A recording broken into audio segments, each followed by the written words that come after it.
Bienvenue, aujourd'hui on va parler de l'actualité et plus précisément ce qui se passe dans l'Est. En effet, avec la Russie, etc., nous avons une percée ukrainienne dans le territoire russe, ce qui est fou.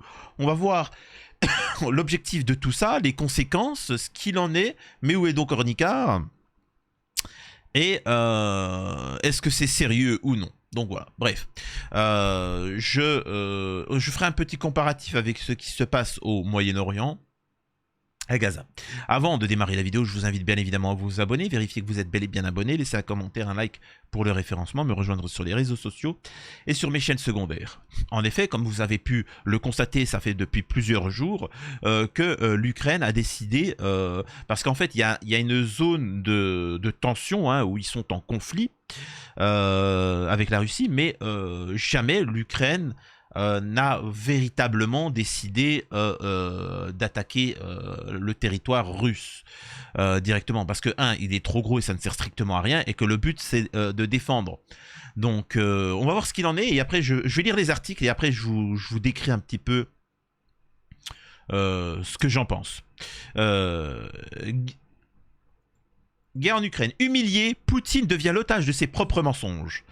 L'Ukraine intensifie son offensive sur les territoires russes des régions de Koursk et Belgorod. En seulement une semaine, l'armée ukrainienne affirme avoir pris contrôle de plus de 1000 km² en Russie. Ce revirement spectaculaire place Vladimir Poutine face à ses propres contradictions. L'Ukraine gagne du terrain en Russie, c'est important de comprendre, en Russie, si bien que le gouverneur de la région russe de Belgorod a décrété l'état d'urgence mercredi 14 août après des bombardements orchestrés par l'armée de Volodymyr Zelensky, un aveu de faiblesse de Vladimir Poutine qui se retrouve pris au piège entre ses déclarations mensongères et une réalité de plus en plus difficile à masquer. Selon Vera Grandsteva, politologue et enseignante à Sciences Po de Paris. C'est très typique du régime de Poutine d'utiliser un nouveau mot pour cacher la réalité. Ce qui se passe aujourd'hui dans les régions de Koursk et Belgorod, c'est évident que c'est une guerre. Mais Poutine sait que la société ne peut pas accepter ceci. Alors il choisit d'autres moyens pour montrer qu'il y a un problème sans dire qu'il y a ce problème-là. Quand vous regardez qui est nommé à la tête de l'opération pour contrer l'offensive ukrainienne, ce ne sont pas des militaires, mais des proches de Poutine. Bref, alors tu sais quoi? Je vous dis la vérité, hein. Je vais sauter cet article tout de suite parce que là, on voit que c'est une idéologue qui vient et qui s'exprime. On s'en fout de ton avis, de dire que les Russes sont méchants. Moi je veux du concret. Bref. Le commandant de l'armée ukrainienne a par ailleurs revendiqué jeudi une progression de 35 km en profondeur dans le territoire russe. Ce qu'il faut savoir, l'Ukraine poursuit sa progression en Russie, Kiev contrôle 82 localités et 1150 km². C'est ce qu'a affirmé le commandant de l'armée ukrainienne. Alexandre Syrskyi, jeudi 15 août, au 9e jour d'une offensive surprise de Kiev en Russie. Au total, depuis le début des opérations dans la région de Koursk, nos troupes ont progressé de 35 km en profondeur, a assuré l'officier lors d'une réunion avec le président ukrainien Zelensky. Donc voilà, bon bref, alors ça on va sauter parce que c'est inintéressant aussi.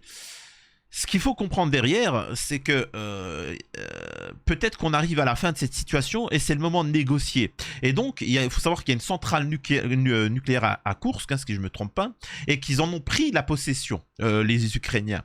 Ce qui est une humiliation totale, il faut le dire, hein, de la part de la Russie, c'est une humiliation totale que sur leur territoire. Parce que souvent, Poutine parlait et disait... Ouais, si on touche à nos frontières, eh ben là, ça sera autre chose. Bah là, excusez-moi de dire ça, ils l'ont touché, ils l'ont retourné, ils l'ont mis à 4 pattes ta frontière, tu vois. C'est pas méchant, hein, mais ils l'ont mis à 4 pattes ta frontière. Donc ils sont rentrés en profondeur, ils ont pris du territoire russe. Tu vois, ils ont pris du territoire russe. Donc là, Poutine, il faut comprendre que du côté russe, t'en as qui veulent tomber sur Poutine parce que, pour eux, ils considèrent qu'il est beaucoup trop laxiste. N'en déplaise à certains qui sont pro-russes ou pro-ukrainiens, les deux camps, il y a des dérives. Je suis pas en train de dire que c'est parfait. Mais ils se tiennent bien. Je suis désolé de vous dire ça. Peu importe dans le camp que vous vous tenez, ils se tiennent bien. C'est pas comme à Gaza où tous les civils, c'est un géno. À l'heure actuelle, les Ukrainiens n'ont pas géno. Alors, il y a eu des abus, oui, mais ils n'ont pas géno. Et les Russes n'ont pas géno. Poutine pourrait envoyer toute son arme, tout missile partout dans toute l'Ukraine et faire un champ de ruines. Il l'a pas fait. La problématique, c'est qu'il y en a plein qui sont en train de dire, regardez ce qu'ils font maintenant, ils rentrent dans notre territoire. C'est quoi la prochaine étape? Ils vont prendre Moscou, tu vois? Donc attendez. Et c'est pour ça que certains disent, allez, sans pitié maintenant, faut y aller. Et donc... D'ailleurs, Poutine s'exprima en disant qu'il n'y a plus de négociations possibles maintenant, on lâchera rien. Maintenant, je suis désolé de vous dire ça, si la situation devait s'arrêter là, c'est-à-dire que les territoires conquis par la Russie s'arrêtaient là, excusez-moi de vous dire ça, ça serait tellement pathétique. Ça serait une humiliation totale pour la Russie, avec toute son armada, avec tous ses moyens, avec tout ce qu'il en est, d'avoir récupéré quelques territoires comme ça. Franchement, ça serait une honte totale, je le dis. Hein.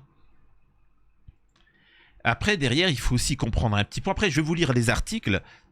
Il faut comprendre aussi que l'Ukraine, pour avoir autant d'argent, pour que vous, les populations occidentales, vous ne vous révoltez pas avec les milliards et milliards qu'on envoie là-bas. C'est pas réellement où c'est que ça va. Ils ont besoin de justifier l'intérêt de ça. Et donc, c'est des petits coups d'éclat parce qu'ils ont pris ça. Les Russes vont résorber ça assez rapidement. Tu vois, ils vont résorber ça assez rapidement. Mais pendant quelques jours, on va vous dire, regardez, il y a possibilité de... Donc, ouais, mais bon, en fait, c'est juste marketing, quoi. C'est bidon. Bref. Incursion ukrainienne en Russie, le point près d'une semaine après le début de l'opération. L'armée russe fait face depuis près d'une semaine à une incursion ukrainienne d'ampleur sur son territoire. Si Kiev a longtemps gardé sous silence cette avancée en territoire ennemi, un haut responsable a confirmé qu'un millier de soldats ukrainiens avaient été enrôlés dans le but d'étirer les forces russes. Pris au dépourvu, le Kremlin tente de réagir en évacuant sa population et en ripostant avec des missiles. On fait le point. La Russie a annoncé lundi 12 août l'extension de la zone d'évacuation des civils dans la région russe de Koursk, frontalière de l'Ukraine, et théâtre depuis le 6 août dernier dans une incursion ukrainienne d'ampleur qui a déjà poussé à l'évacuation de plusieurs dizaines de milliers de personnes. Ce jour-là, l'armée ukrainienne a franchi la frontière délimitant l'oblast, la région ukrainienne de Soumy et celui de Koursk, pénétrant à une vitesse folle les défenses russes et s'emparant de plusieurs villes et villages. Quelle est la nature de cette soudaine incursion? Comment le pays de Poutine tente-t-il de le contenir? Et y arrive-t-il vraiment? On fait le point. Le 6 août 2024, un millier de combattants ukrainiens appuyés par des véhicules blindés, des drones et d'importants moyens de défense antiaérienne pénètrent dans la région russe de Koursk, où vivent près de 15 000 personnes au balbutiement de la guerre.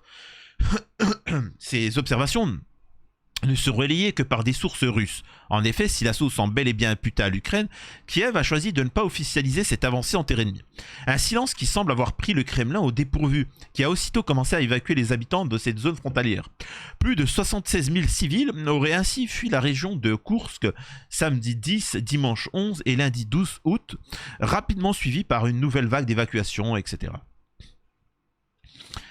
Déplacer la guerre en Russie. Zelensky officialise l'incursion le 10 août.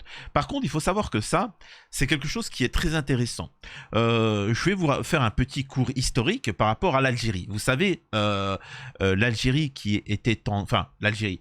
la populace, hein, le front de libération, c'était des pauvres, hein, des jeunes gens, c'était pas une armée.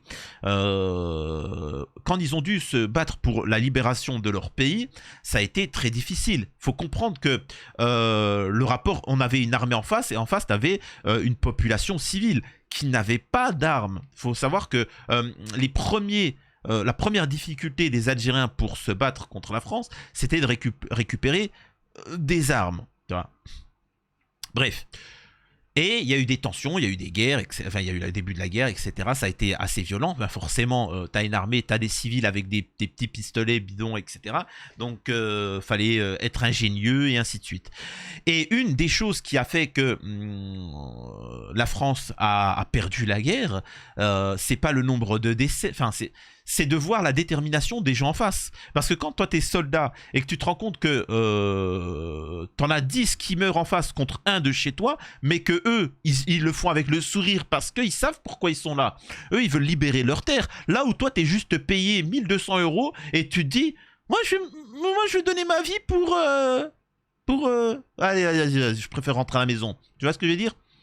Et il faut savoir aussi que c'est très peu mentionné dans cette situation, dans cette guerre. Il faut savoir qu'au bout d'un moment, le FLN ont décidé de faire quelque chose de très important, c'est de dire à comment il s'appelle là, l'autre là,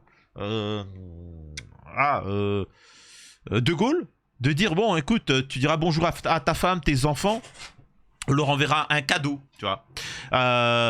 C'est très simple, hein. C'est qu'à partir de maintenant, on va faire en sorte que le conflit, il se passe en France. C'est fini les conflits en Algérie, enfin, il y aura toujours, mais on va se battre. C'est-à-dire qu'on va faire venir des membres de la révolution algérienne en France, et appelez ça comme vous voulez, un acte terreau, tout ça, mais ça va se passer là, tu vois. Un jour, De Gaulle, ta femme, elle va recevoir un colis, tu vois, un colis surprise avec des gâteaux dedans, et puis quand elle va l'ouvrir, tu vois, elle va rencontrer la lune, tu vois, etc. Et donc là, tu vois, ça commence à flipper parce que là, tu te dis, oh, le conflit est en France. Là, les Français ils sortent plus de chez eux. Et il y a eu quelques petits drames, tu vois. Et donc, ça fait peur. Ça fait peur. Et là, tout de suite, là, ils se disent, ah, là, tu vois, j'ai mes couches qui se remplissent, tu vois. Et donc, c'est un petit peu ce que veut faire l'Ukraine, qui a tardé à faire ça. Et d'ailleurs, hein, il faut savoir que c'est pour ça que je dis que par exemple les Cisjordaniens font des pipes au miel, parce que si les Cisjordaniens décidaient de se révolter et d'aller soutenir les Gazaouis, Israël serait en grande difficulté. Je dis ça, je dis rien encore une fois. Zelensky a évoqué cette opération pour la première fois dans son allocution quotidienne le soir du 10 août. Après avoir semé un vent de panique chez les habitants de la région, le président ukrainien a affirmé que l'Ukraine prouve qu'elle peut rendre justice et exercer la pression nécessaire, la pression de l'agresseur. Animée, selon les dires du président, d'une volonté de déplacer la guerre sur le sol russe, l'armée ukrainienne aurait déjà progressé en direction de localités situées à environ 30 km à vol d'oiseau de l'Ukraine, a déclaré plutôt un haut responsable ukrainien.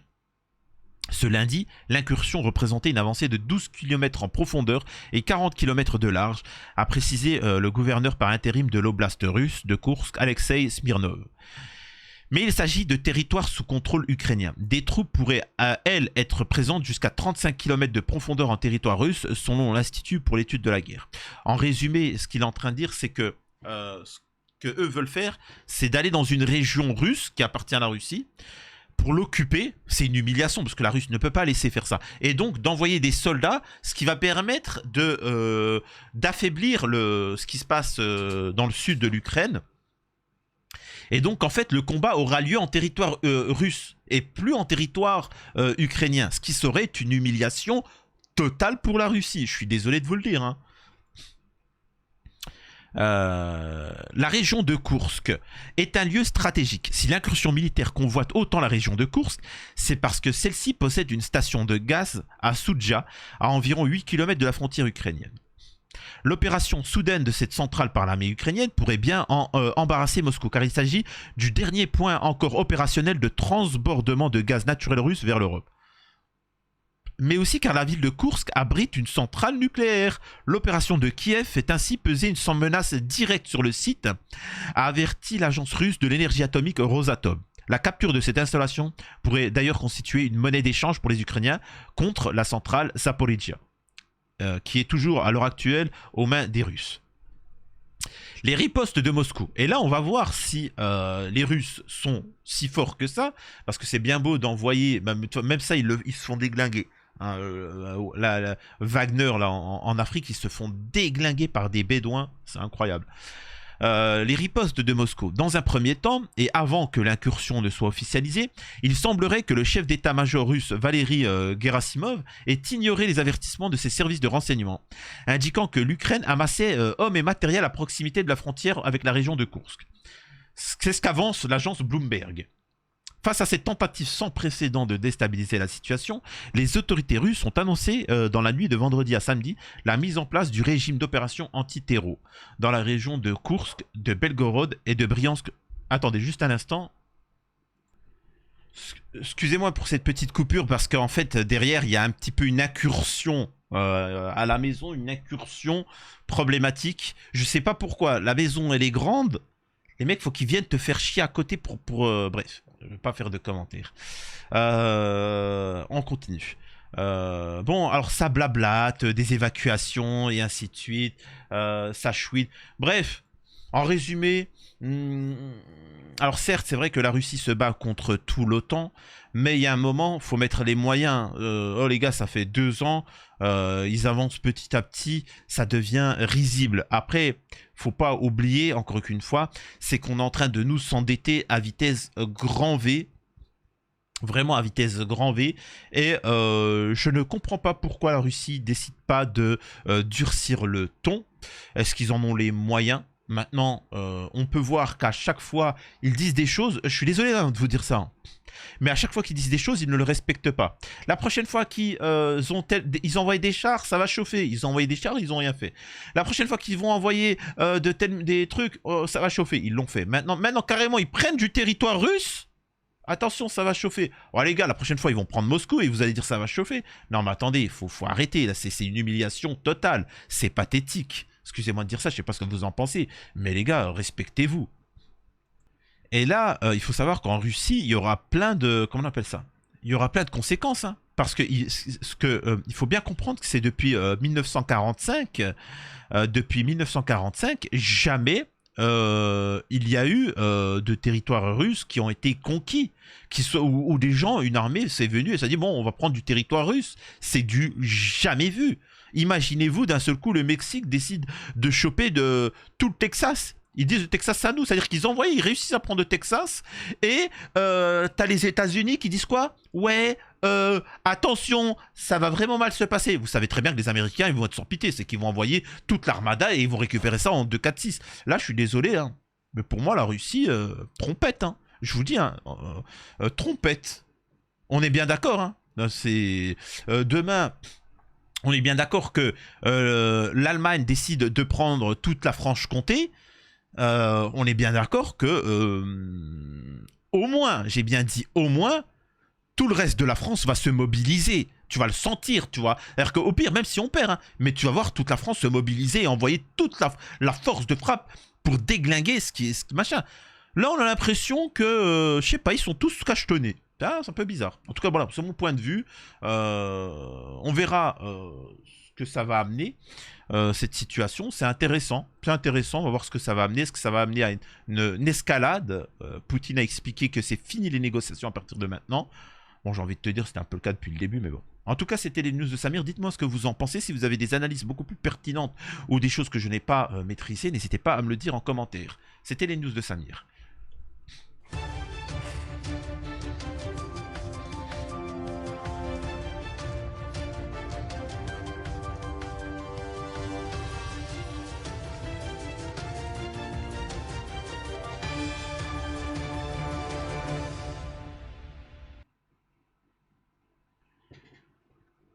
Alors, ce qui est intéressant, il faut savoir que ces conflits entre occidentaux doivent profiter à d'autres. Hein.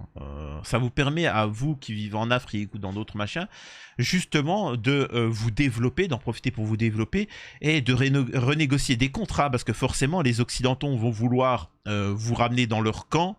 La Russie, du côté, ils vont essayer de vous ramener de leur camp. Et à ce moment-là, vous, il faut vraiment avoir cette position, comme la position algérienne, c'est entre deux, tu vois. Nous, on est là, on choisit le camp de personne. Dites-moi ce que vous proposez, tu vois. Et voilà, faut pas choisir un camp, parce qu'après, une fois que tu choisis un camp, t'as plus de quoi négocier avec l'autre. Non, tu restes entre les deux. Et les deux, ils essaient de te draguer, de te proposer des petits cadeaux, des petites choses comme ça, et tu te développes. Voilà.